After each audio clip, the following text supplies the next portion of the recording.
एक बार की बात है कि भगवान बुद्ध एक गांव में धर्म सभा को संबोधित कर रहे थे। लोग अपनी तरह तरह की परेशानियों को लेकर उनके पास जाते और उसका समाधान व हल लेकर खुशी खुशी वहां से वापस लौट जाते। उसी गांव के सड़क के किनारे एक गरीब व्यक्ति बैठा रहता तथा महात्मा बुद्ध के उपदेश शिविर में आने जाने वाले लोगों को बड़े गौर से निहारता रहता। उसे देखकर बेहद ही आश्चर्य होता कि लोग अंदर तो बड़े दुखी चेहरे लेकर जाते हैं, परंतु जब वापस आते हैं तो बड़े खुश और प्रसन्नचित मुद्रा में दिखाई देते हैं, मानो उन्हें इच्छानुरूप वो सब कुछ मिल गया हो। उस गरीब को लगा कि क्यों न हम भी अपनी समस्या को भगवान के पास जाकर रखें। मन में ऐसा विचार लिए वह भी महात्मा बुद्ध के पास जा पहुंचा। लोग पंक्तिबद्ध खड़े होकर बारी बारी से अपनी समस्या को बता रहे थे।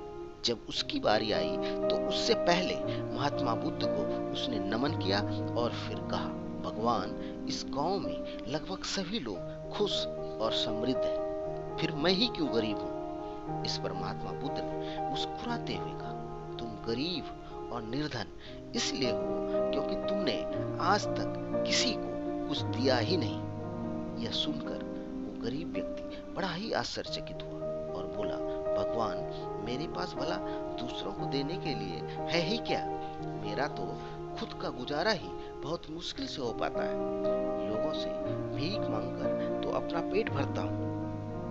भगवान बुद्ध कुछ देर तक शांत रहे, फिर बोले, तुम बड़े नादान और अज्ञानी हो। दूसरों के साथ बांटने के लिए ईश्वर ने तुम्हें क्या कुछ नहीं दिया है।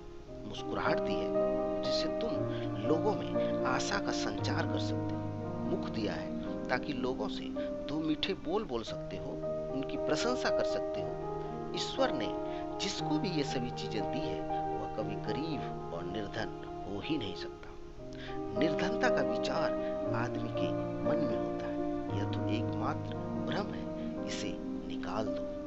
कभी भी मन में निर्धनता का भाव उत्पन्न न होने दो, गरीबी अपने आप ही दूर हो जाएगी। भगवान बुद्ध का यह संदेश सुनकर उस आदमी का चेहरा खिल उठा, चमक उठा और उसने इस उपदेश को अपने जीवन में उतारा, जिससे वह फिर कभी दुखी नहीं हुआ। दोस्तों, इस कहानी से हमें यही प्रेरणा मिलती है कि अगर हम गरीब हैं तो ये हमारी मन की सोच है, वरना निर्धनता या दरिद्रता को हटाना हमारे अपने हाथ में है।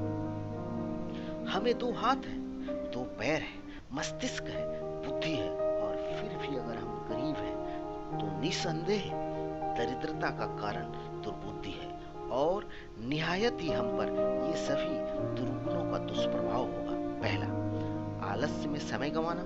दूसरा, हमेशा निराशा में रहना। तीसरा, अपना स्वभाव अप्रिय बना लेना। चौथा, काम से जी चुराना। पांचवा, छोटा काम करने में बेइज्जती महसूस करना। छठा, फिजूल खर्ची होना। दोस्तों, इन दुर्गुणों को पहचानें और इसे दूर करें। हाँ, भाग्य के भरोसे मत बैठे। क्या पता भाग्य आपके भरोसे बैठा हो कि ये कुछ करे और मैं इसका साथ दूं। दोस्तों, इस प्रकार आप दरिद्रता का निवारण करें, क्योंकि दरिद्रता से मनुष्य को लज्जा आती है, लज्जा से पराक्रम नष्ट हो जाता है, पराक्रम नष्ट हो जाने पर अपमान होता है, अपमान से दुख होता है, दुख से शोक होता है, शोक से बुद्धि नष्ट हो जाती है और बुद्धि के न रहने से मनुष्य का नाश हो जाता है। सच तो यही है कि निर्धनता सभी विपत्तियों की जड़ है। दोस्तों, एक बात बिल्कुल समझ लें कि इस दुनिया में गरीब पैदा होना पाप नहीं है, परंतु गरीब मरना सबसे बड़ा पाप है। बिल गेट्स ने कहा है, if you are born poor it's not your mistakes, but if you die poor it's your mistakes. धन्यवाद।